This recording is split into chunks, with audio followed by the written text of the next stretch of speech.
Welcome back into CBS Sports HQ. Amanda Garrett, Chris Hassel, Leger Douzable, Pete Prisco here. Very busy Wednesday. We started this show with the news about the Jags and Trent Baalke, their GM getting fired. However, earlier today, the Jets hiring former Lions defensive coordinator Aaron Glenn. Leger, a former Jet. You really like this? Former Jet, too. Aaron Glenn, first-round pick, was a all-pro cornerback for the New York Jets. He essentially was Darrelle Revis before Revis got there. He was the guy that everybody looked up to, more specifically in the secondary. So I think this was a home run hire. Again, we won't know until the season actually comes and he puts his staff together. Was this a really good hire? But from a standpoint as a former player, there's nothing like going back home. And I think this is why Aaron Glenn made the most sense, because he's a former Jet. He touted this job. Everybody said this is the job he truly wanted because he wanted to go back home. He knows what it means to wear that green and white. And I think that's something that's been missing in that Jets locker room, right?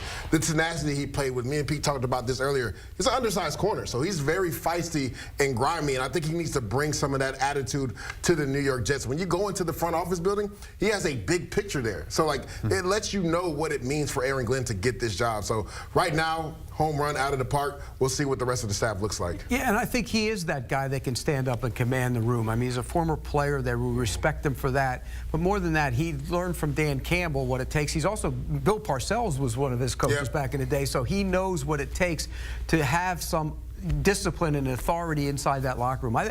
Look, on the surface, it's a great hire because he is that guy and he goes back home.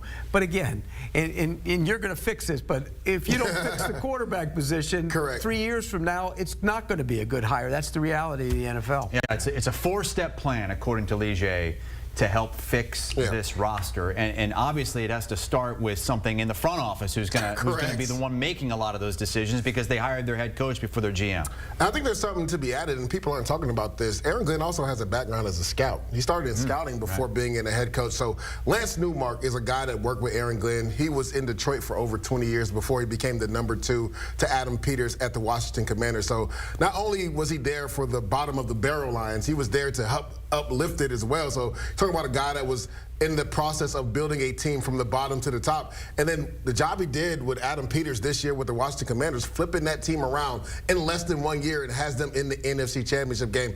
And he already has a working relationship with Aaron Glenn. So I think hiring GM Lance Newmark, from all intents and purposes, I heard that is going to be the hire for GM. I think it makes a lot of sense for the Jets. And that would be a really good hire. I don't know him. I know a lot of people that do know him, and I asked around about him, and everybody said star. That was the word they used, star. He came up through the ranks, long-time scout in this league. Bobby Beathard, way back in the day, was a guy that was a GM and a scout and one of the most well-respected guys ever in this league. He started working for him way back in the day. That's where he started. So he's been around for 30 years now as a scout, as a personnel guy. I think, and he knows Aaron Glenn. I think that's a good thing to have. Okay, so Pete signs off on step one. Okay. What's next? It's to hire Steve Wilks as a defensive coordinator. I think when you're a first-time head coach, you have to have somebody on staff that's done it before. As a first-time head coach, you got to have somebody you can lean on. I think Sean McVay did a really good job when he hired Wade Phillips when he first got the job in Los Angeles for the Rams. I think it makes a lot of sense for Steve Wilks, who's been a head coach, who's been a defensive coordinator, and all the players rave about him. I remember talking to the Carolina Panthers when he became the interim head coach. Remember down the stretch, he had them winning games, Pete, when that was a bad roster. Everybody loves Steve Wilks. This is a guy that Aaron Glenn can really lean on because he has that head coaching experience. Who's calling plays? That's a good question.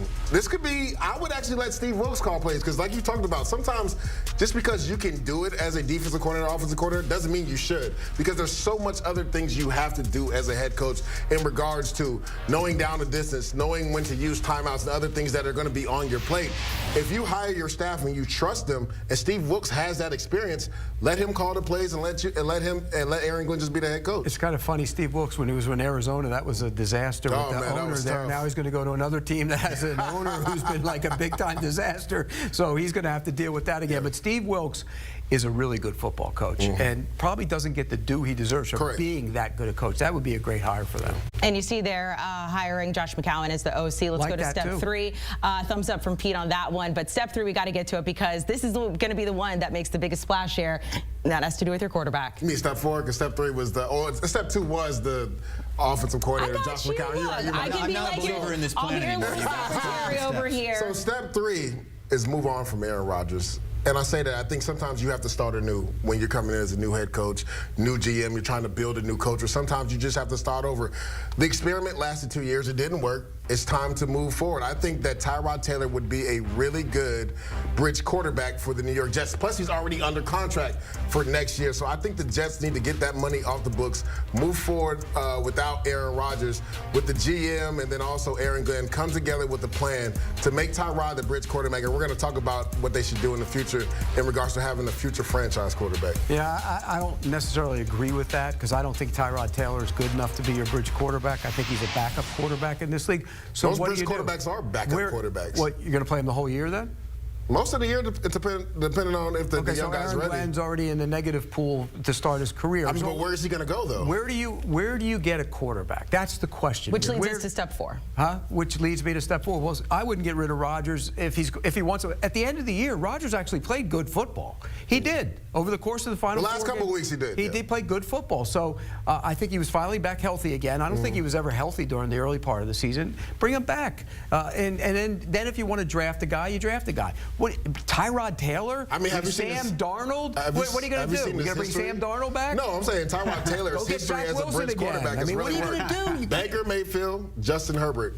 He was bridged to both of those guys, and it turned out pretty good, didn't it? Yeah. Where are you going to get that guy? Well, we're going to talk about it next. Yeah. I mean, who is it? So I think the Jets either should get aggressive or trade back because they have the 7th overall pick. They should either trade back and take Jackson Dart at the end of the 1st or at the beginning of the 2nd round to be the future quarterback of the franchise. He could sit behind Tyrod Taylor for a year or maybe even 3/4 of the year, depending on once you see him in practice, you feel like he's ready to take over the reins. I'm telling you one thing, Pete. This is the most competitive quarterback in this draft class. Like, he is tough as nails as well. Love how he competes. And I'm probably a lot higher on him than most people, but I've been talking to some NFL people lately, and they're saying this guy could potentially slide into the late 1st round. So I think it makes a lot of sense for them to either trade up at the back of the 1st round or trade down and gain some assets and take Jackson Dart late in the 1st round. But if you trade back from 7 to 25, I mean, you're moving, you're doing a lot, and there might be somebody in the between 7 and 25 who wants him. Yeah. So I think that's risky. So look, I like Dart too. I got to do more work on him, but I like him. I just don't know you're not going to take him at 7. No, that's what I'm saying. You don't know if you'll get him at 25. But that's what I'm saying. Maybe use that 2nd round pick and another future pick to trade up into the late 1st. You're talking about going up and maybe getting one of the other 2 quarterbacks, Cam Ward or Shedeur Sanders. I don't think they're in a position to get him. I just feel like Tennessee is for sure taking Cam Ward, and Cleveland needs a quarterback. So like, they can and maybe the Giants need a quarterback. And I was going to say, there's like 3 teams in front of them that need a quarterback. It's going to take a lot for them to trade up into the top 2 or 3. So I don't see, again, I don't see him fixing the quarterback position.